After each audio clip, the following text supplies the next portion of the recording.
Appreciate those of you that are here. There are many at home trying to stay safe. And hopefully, those of you that are staying safe are listening online.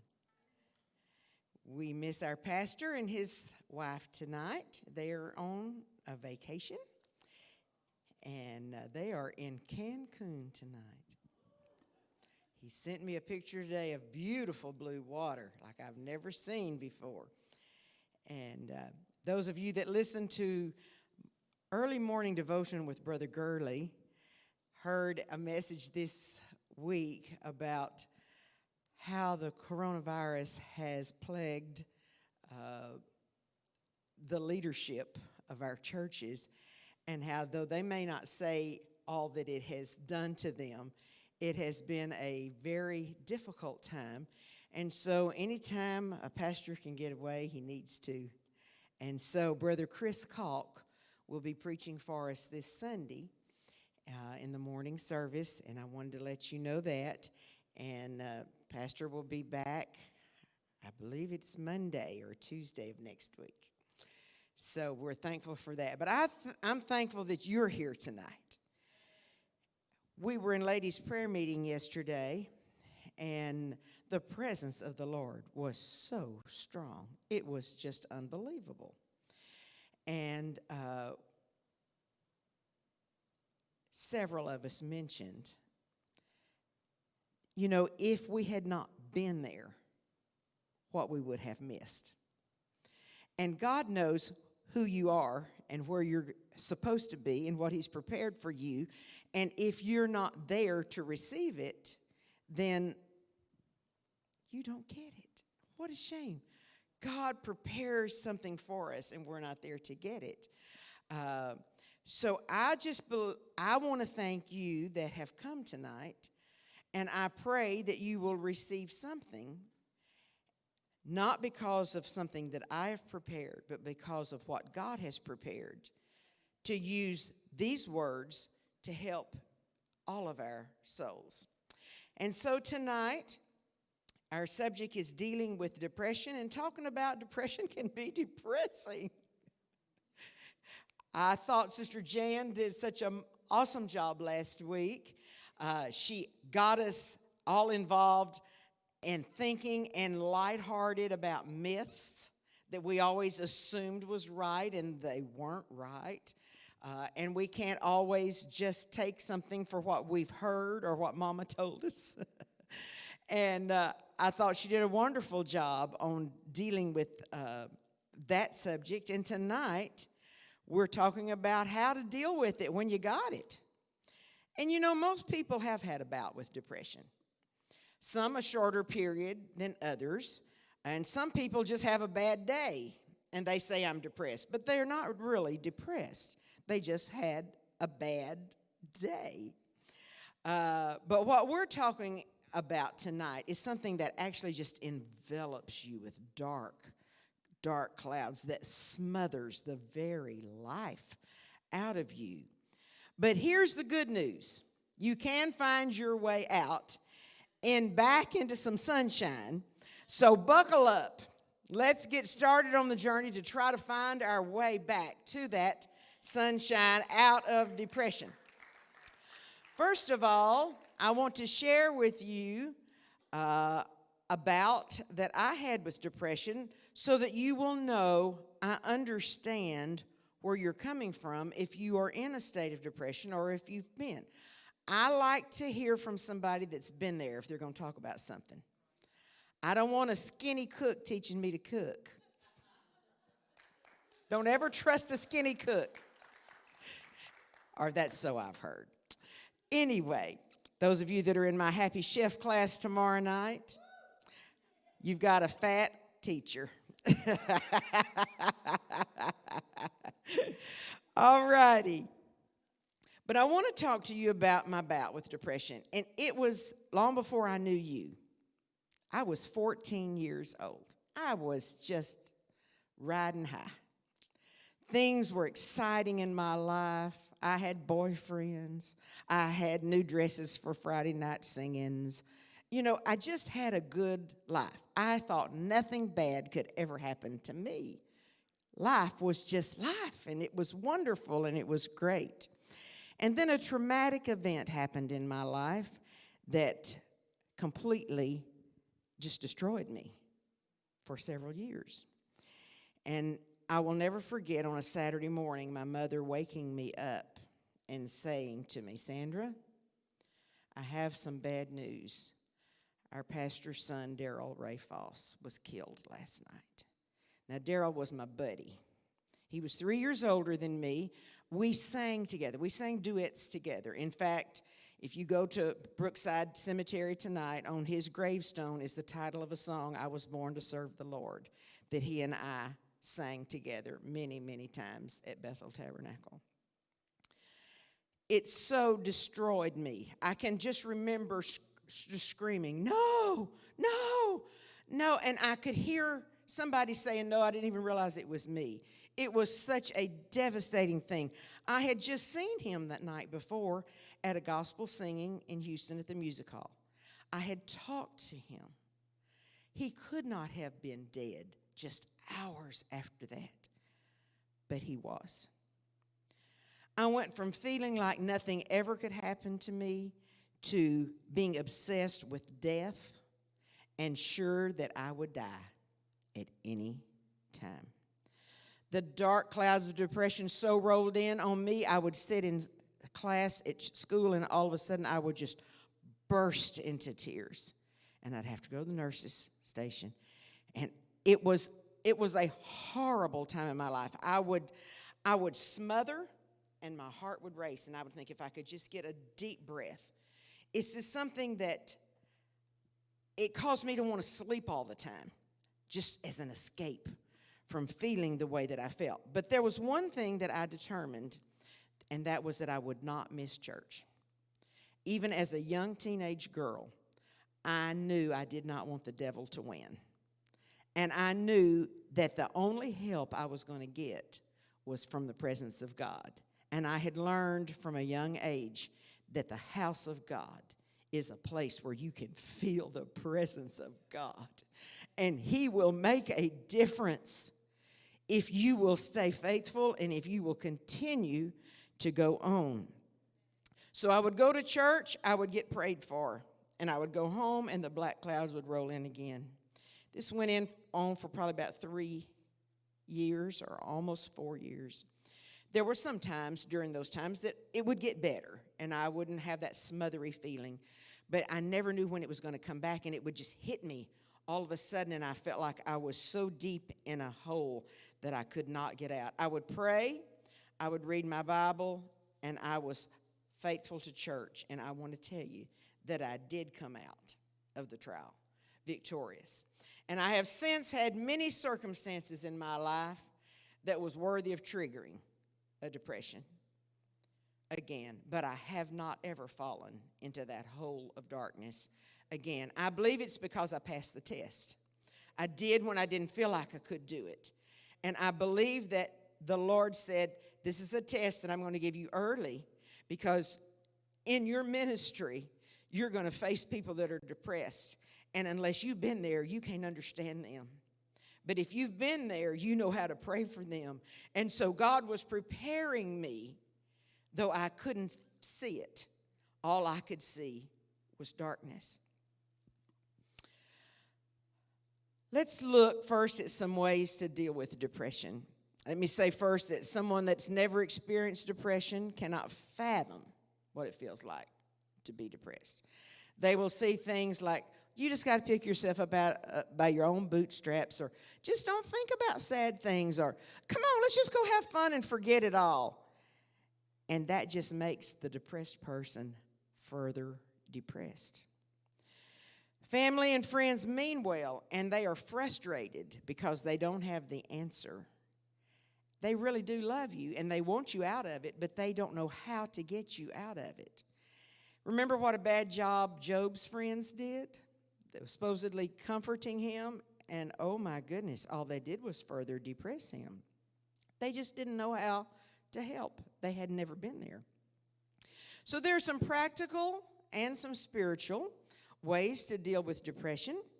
Let's look first at some practical ways, things that might be causing your depression. If we can get out of depression, let's look at ways to do it. You believe that? Did you know no one can destroy iron, but its own rust can? Likewise, no one can destroy a person, but his own mindset can. But now, we know that we can't pick ourselves up out of our own mindset and say, okay, we're going to have a new mindset today. No. So we're going to talk about some of those things, but I'm telling you, what is in here is what is causing you to be destroyed. It isn't what's out here. It isn't your circumstances. People have lived through circumstances unbelievable and still had joy. And yet, there's the way I look at my circumstances makes the difference in whether I rust or I shine. Number one, have you been getting enough rest?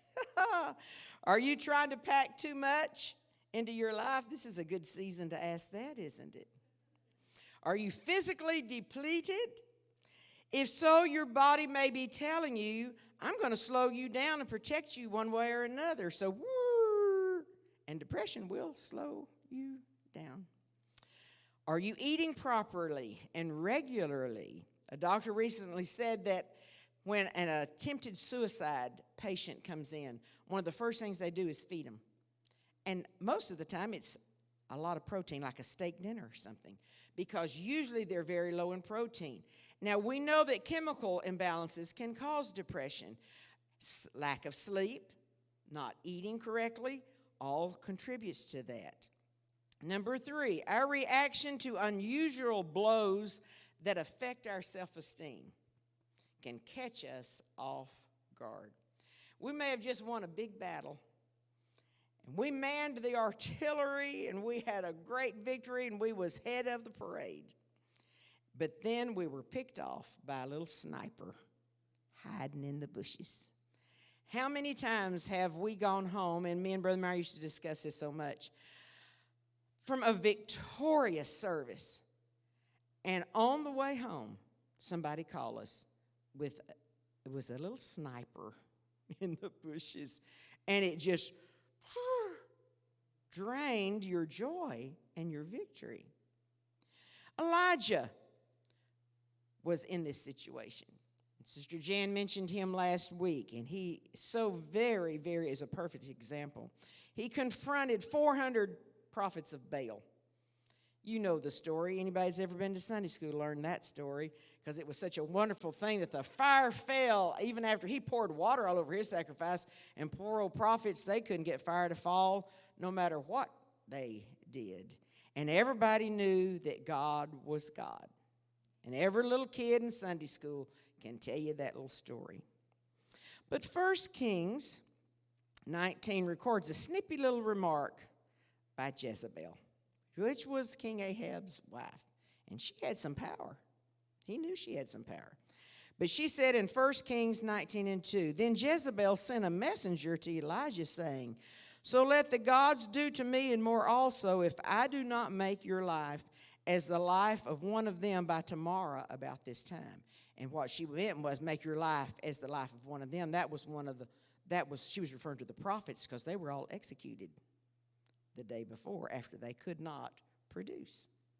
So Elijah was caught off guard by those little snippy remarks, and she was a threat to him.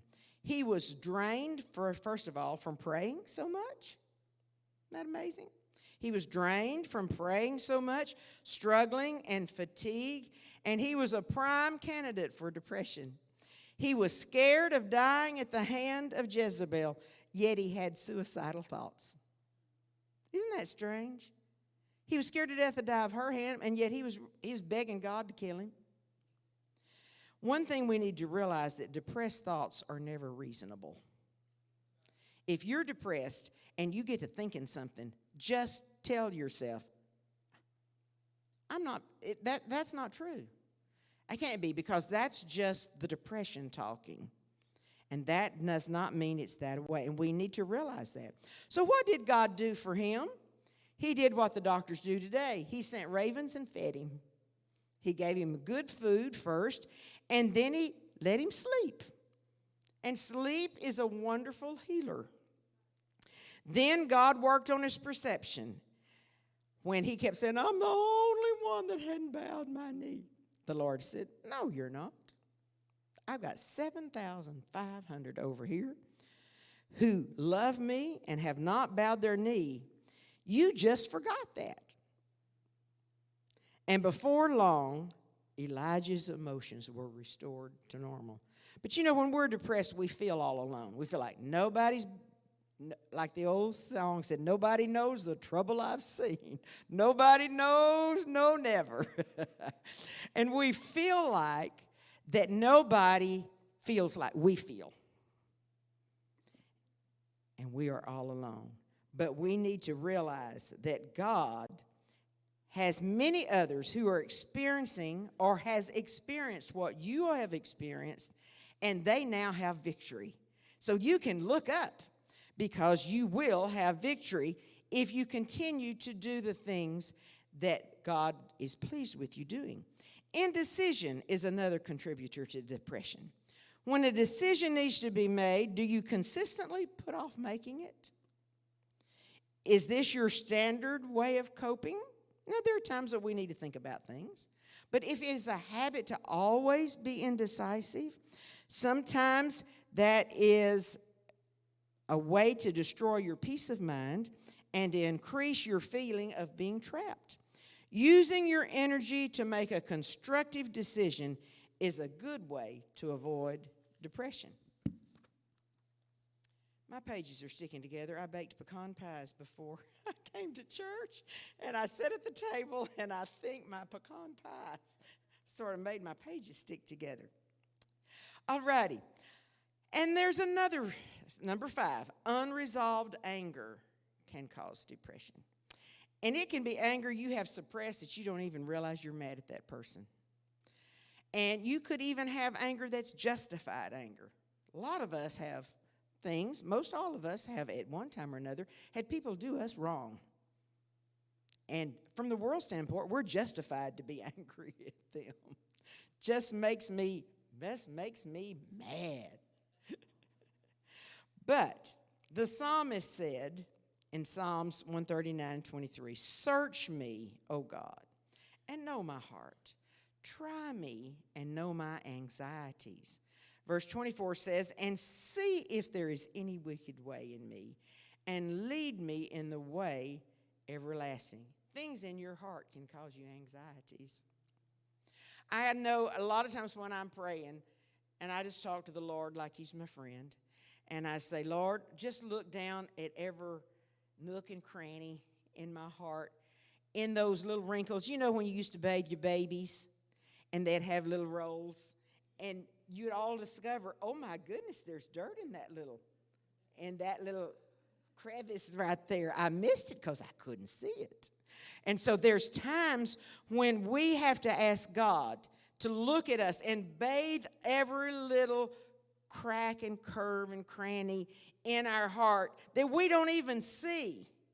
Because I can say, Lord, cleanse me, but I may need to be specific, and he may need to show me some things in my heart. And so I say, Lord, just look at every crook and cranny in my heart and dig out what I cannot see, because I want to be washed clean. Number 6, a feeling of injustice. And, channeled right, wanting justice, can be a good thing. However, out of hand or out of balance, the sense of injustice can be destructive. I talked with someone not long ago, and they kept saying, and it didn't even affect them at all. It had nothing to do with them, but they were just very upset and said, it's not fair for them to do such and such and such and such. It's just not fair. And they got so upset. And I finally said, you know what? It don't make a bit of difference in eternity if they did that or if they didn't do that. And it isn't going to make a certain person be saved or lost. So, you just need to have it like water off a duck's back. You just need to go whew, and get it off. And it's very freeing.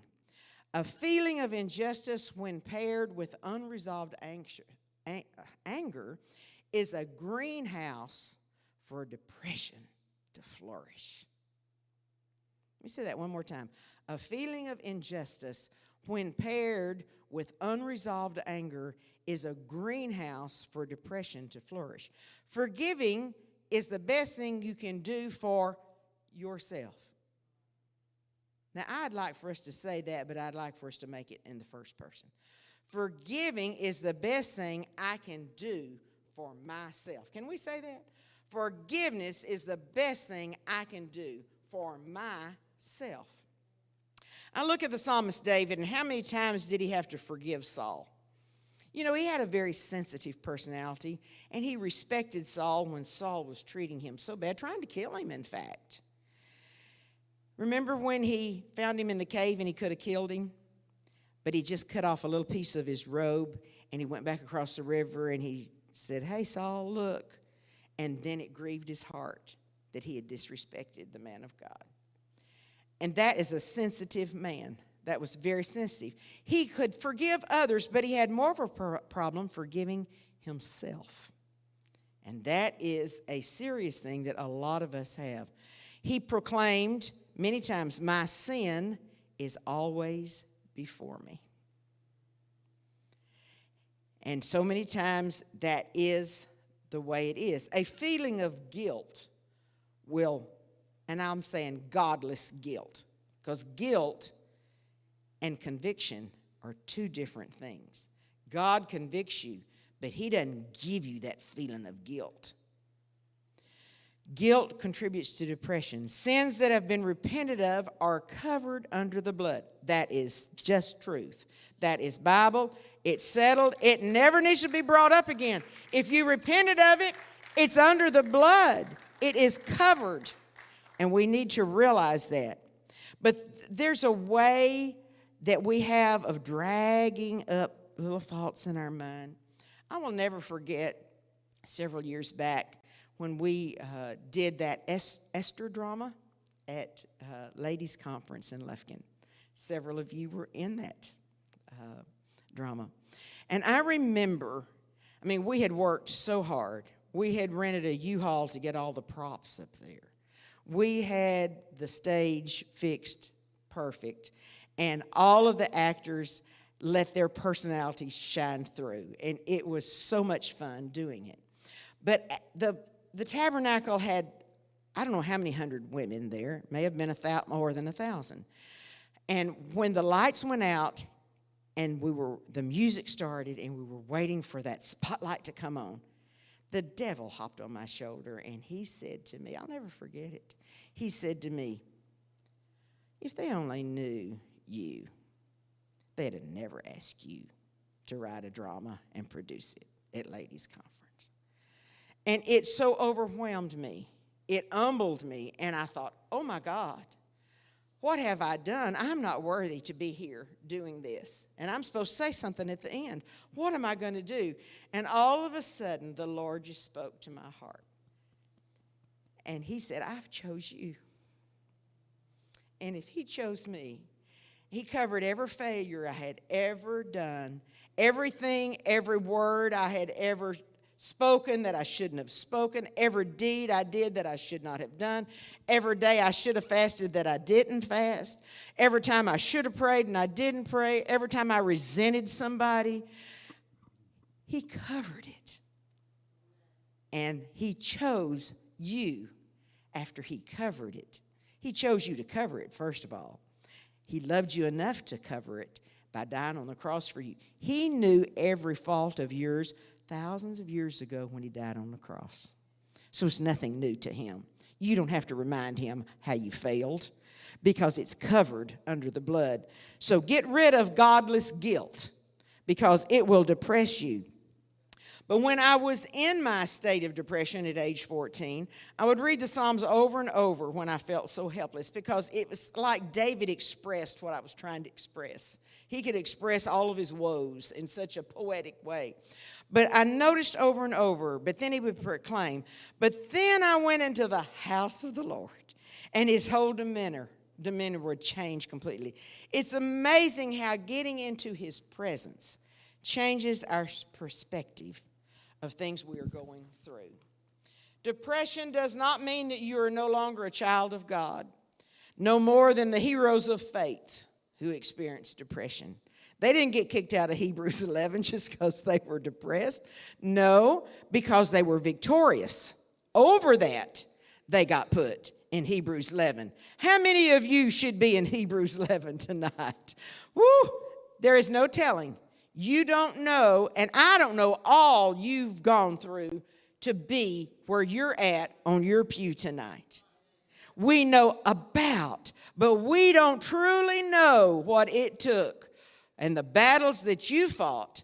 When that parade comes down the street and those soldiers are in their nice little uniforms, we don't know what it was like in those foxholes. We don't know what they fought through. But God knows what you have fought through and what you're going to fight through, and he's going to give you the victory. He trusted you with that. I was reading in John chapter 11 a few weeks back, and it's a recording of where Lazarus was sick and he died. And as I read, this time my mind focused more on Mary than it did Lazarus or Martha. Now remember, Mary was the spiritual sister. Martha was the one busy in the kitchen, and Mary was the one sitting out there pouring precious ointment on the Lord's feet and wiping it with her hair. And she was the spiritual one. And we know that Jesus loved Lazarus and Mary and Martha. He went to their house often. In fact, verse 5 of chapter 11 of John says that Jesus loved Mary, Martha, and their brother Lazarus. So naturally, when he got sick, Mary sent a message to Jesus, and she said, Lord, he who you love so well is sick. And she expected him to come immediately and see about his friend. But he stayed 2 more days in the place where he was before he started his journey to see about him. And in the meantime, Lazarus had died. Now, Mary had to have hurt deeply. Not only was she grieving the death of her brother, but she was grieving the rejection that she felt from her friend. He didn't care enough to come. I just can't believe it. I just can't believe it. And the Bible tells us that in John 11 and 20 says, then Martha, as soon as she heard that Jesus was coming, went and met him.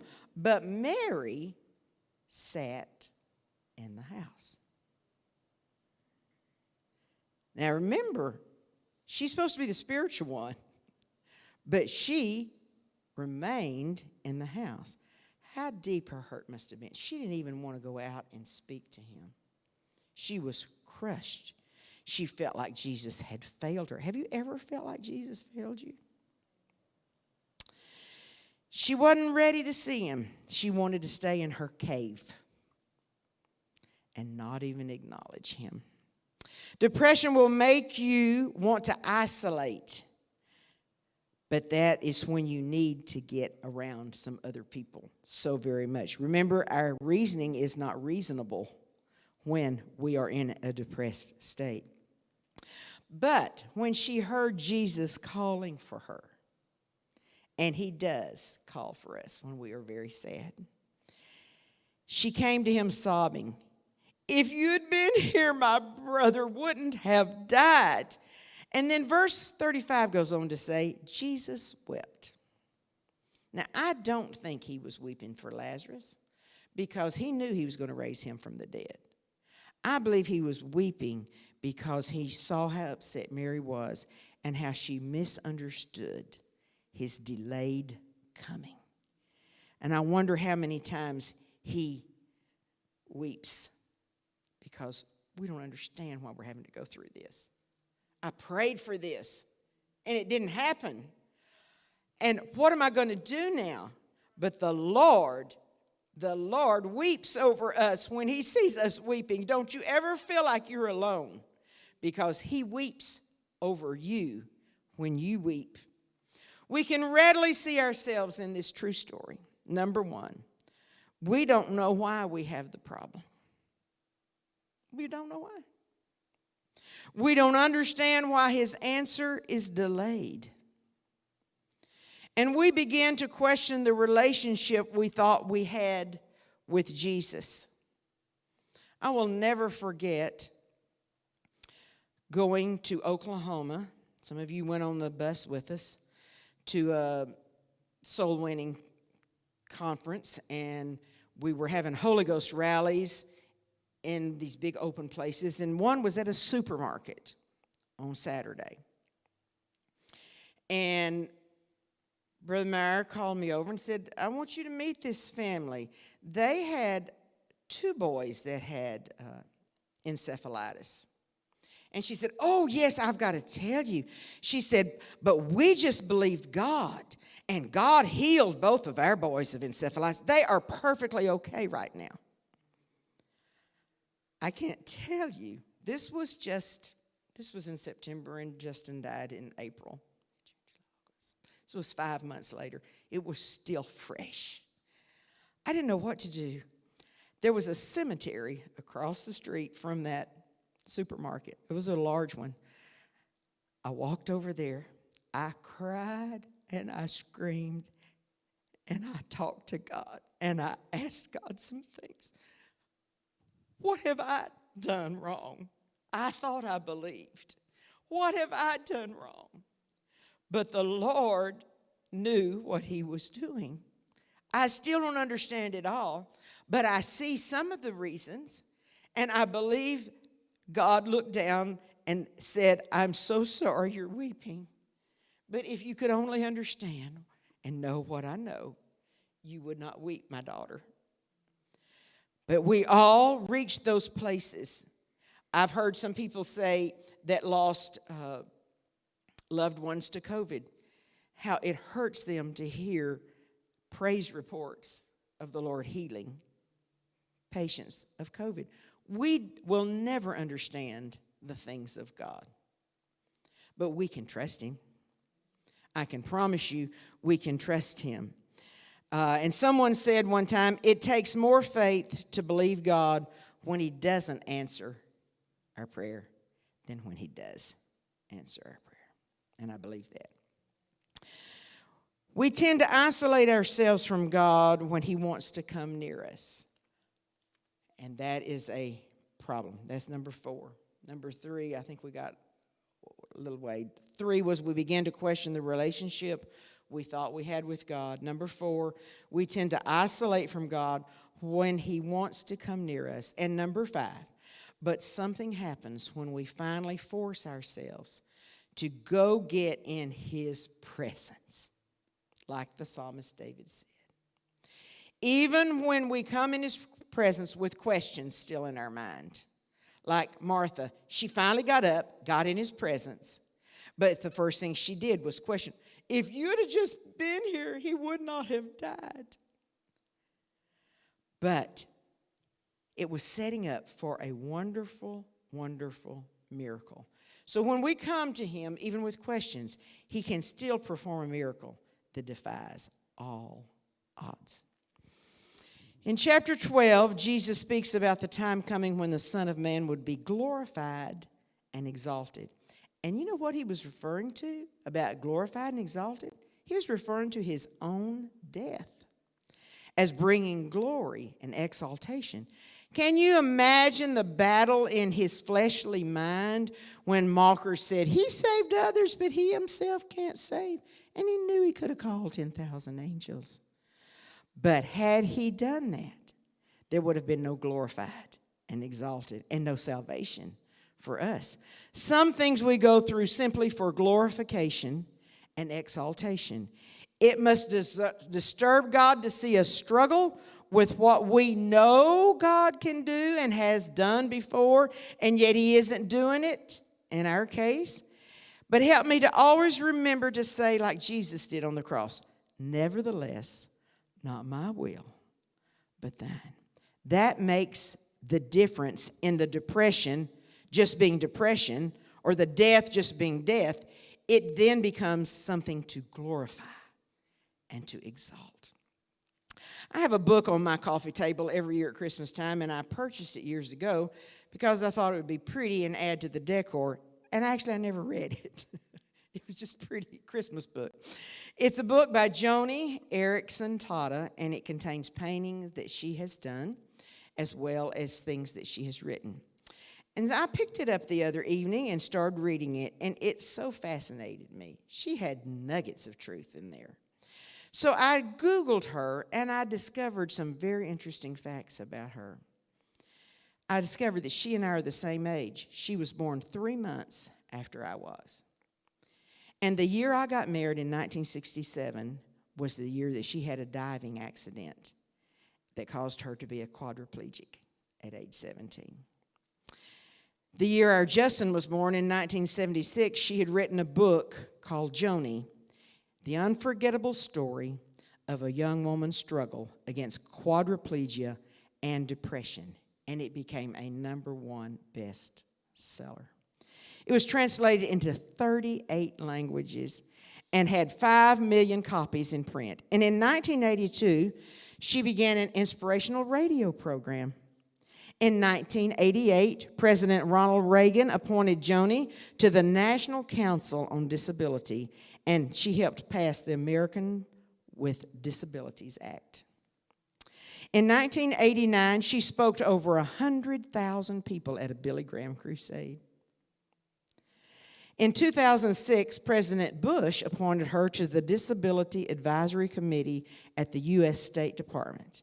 In 2010, she organized Wheels for the World, where inmates restore donated wheelchairs and distribute them literally to people all over the world.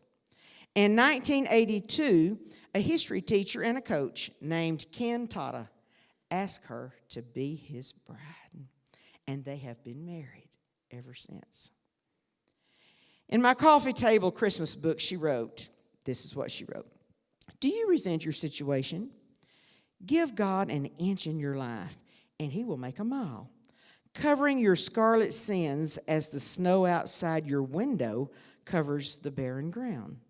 Accepting your lot in life may not happen overnight, but today, a day when you put away self-pity, can be won in a series of many days when you will find God and his grace to be more sufficient. You know, even a wrecking yard looks better if the snow's, it's pretty if the snow covers it all, just has design to it. When the blood covers us and we allow God to do something in our lives against all odds, it's amazing the beautiful. She paints with the paintbrush in her mouth. Beautiful, beautiful paintings. She could have laid in a bed after her accident and been very unproductive and miserable and depressed. But she chose to use her talents and reach out to others. Now, it wasn't easy the first day, but she did it one day, and then she added another day to it, and she added another day to it. And in so doing, it made all the difference in her life. She probably has led a fuller and more productive life because of her accident than she ever would have otherwise. I heard a short clip from a message by Brother Scott Graham that impacted me so much this week. He told about going to a state park in California to view the magnificent redwoods. And I've been there. I remember going there. I'd only been married about 3 months. So that's almost 53 years ago that I was there. And I still remember. They were so massive. I'd seen pictures, but there's no way a picture captures the magnitude of them. And they are so big, you know, that a car can actually drive through them. I was scared to drive through it. And I'm trying to remember if we actually did or not, or if I think I got out. Because I was scared to close places. And I didn't want to drive through it. But he was there admiring them. And he read an official sign in the park about the trees. And he was just plumb upset. I forget what kind of degree he got in college, but he knew better than what this sign said, he thought. The sign said, the roots on the redwood trees only go down about 3 feet. And he couldn't believe they'd made such a huge typo. He thought maybe 30 feet or 300 feet, but not 3 feet. So much to his wife's anxiety, he said, I'm finding me a park ranger and telling them they've got to change that sign. I can't believe in a national park they have got something with a typo on it for everybody and every child to come by and read. So he finally found a park ranger, and he explained the error to him. And the park ranger just smiled and said, sir, the sign is correct. He said, but did you read the rest of the sign? And Brother Graham said, no, I just was so blown away when I saw that. Then the ranger explained, the roots don't grow very deep, but they grow horizontally for miles, and they intertwine with the roots of the other trees, so that when the wind blows, it isn't blowing against a tree, it's blowing against a forest. Folks, that is a message in itself. If I was a preacher, I'd preach that one. There is always somebody that you can wrap your arms around to get strengthened or to help strengthen. There is a time that you are never alone. But with God and the church, you're going to make it. When you come down here to this altar and somebody puts an arm around you, it's saying, the devil's going to have to fight me and you both. And somebody comes and says, here, I'm going to put my hand around you, and he's going to have to fight me too, and me too, and me too. And pretty soon there's a chain of unity, and nothing can come against those redwood trees because they've learned the beauty of reaching out and attaching themselves to somebody else, and they're strengthened by that. And that is a beautiful, beautiful thing. There is a scripture in Philippians 4:13 that I put on my little blackboard on my porch right after Brother Myer died. It says, I can do all things through Christ, which strengthens me. And I found this beautiful little slide here. I can do everything through him who gives me strength. It's just another little way to say it. But the other day, an older man was delivering my shingles to repair my roof. And he came and knocked on the door. And when he knocked on the door, I went to the door, and he was standing there like this. And I stood there, that awkward moment feels like it's a year, and I said, sir, can I help you? And he still said absolutely nothing. And finally, he looked up at me and he said, that sign, that scripture, I can't believe it speaks to me today. And I thought, we're just sort of winding around each other. We're strengthening each other. You never know what. Remember Sister Freeman talking about stand out on the porch? The Lord said, stand out on the porch and wave. And she thought, how silly is this? But the man was going down to the river to kill himself. And he thought, if that woman cares, I didn't think anybody did, but she waved at me for some reason. And God knows what you are doing. When you feel like doing something for somebody, you need to do it. It will not only bless them, but it will bless you. There is a song that Brother Merle Ewing, he's been gone for several years now, but though dead, he still speaketh. And I want to close this out tonight with a video, if we've got it available. And he's singing that song that I love, but he talks a little bit first about you're going to make it, and I'm going to make it. But you've got what it takes to win. And you've got to remember that. You've just got to remember that. So if you would, play that for us. And just worship as he sings.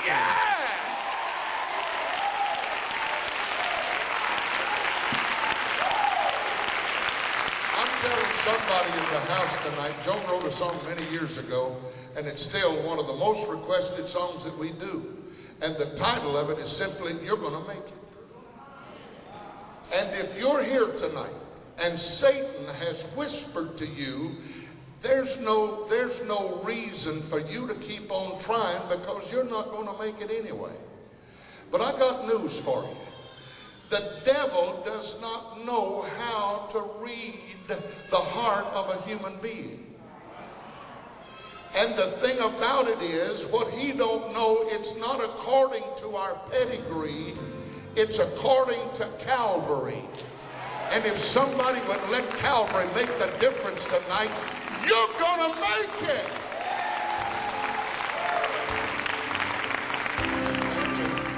Just bear with me. I'll be all right.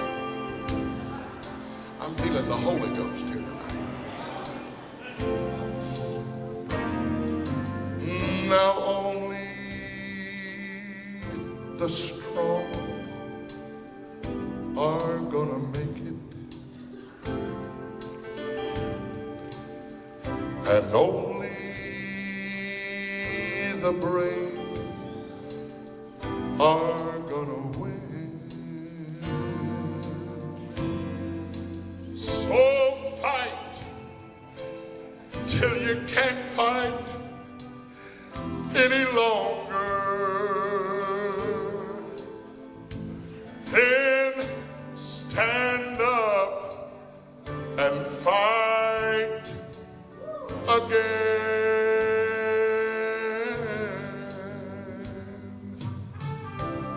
'Cause Jesus knew you had what it takes to make it. That's the reason why he called your name. He knew you loved him in the sunshine.